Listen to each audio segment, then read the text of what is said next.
উত্তাল রাজপথ, মিছিল আর স্লোগানে শিক্ষার্থীদের বিক্ষোভ, সড়ক অবরোধ।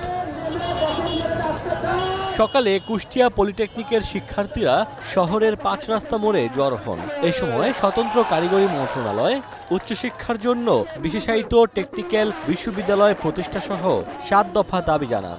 সড়ক অবরোধের কারণে সড়কে দেখা দেয় যানজট।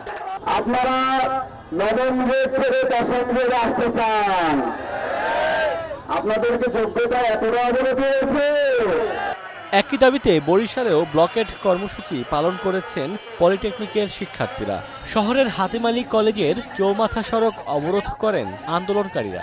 ডিপ্লোমা ইঞ্জিনিয়ারদের যে ৭ দফা দাবি সেটি বাস্তবায়ন করার লক্ষ্যে আজকে আমরা এখানে উপস্থিত হয়েছি। আমাদের বিএসসি কর্তৃক যে বড় ভাইরা আছে তথাকথিত মেধাবী সন্ত্রাসী, তাদের সমন্বয়ক লিপু প্রকাশ্যে এবং গোপনে বিভিন্ন জায়গায় বলছে ডিপ্লোমা ইঞ্জিনিয়ারদের এখানে পাওয়া হবে, গুলি করে হত্যা করা হবে। তথাকথিত মেধাবী লিপুকে আমরা গ্রেপ্তারের দাবি জানাই।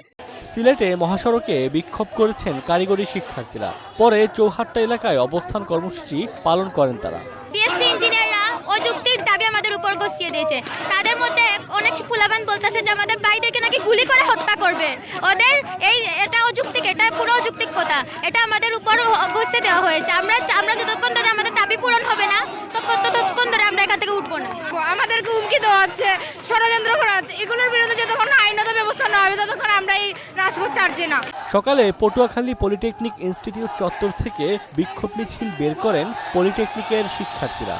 পরে বিক্ষোভ ও অবস্থান কর্মসূচি পালন করেন তারা। দাবি জানান ৭ দফা বাস্তবায়নের।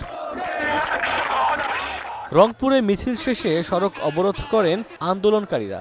এছাড়া ৭ দফা দাবিতে দিনাজপুর, ময়মনসিংহ সহ বিভিন্ন স্থানেও বিক্ষোভ হয়েছে। Omar Faruk, Star news.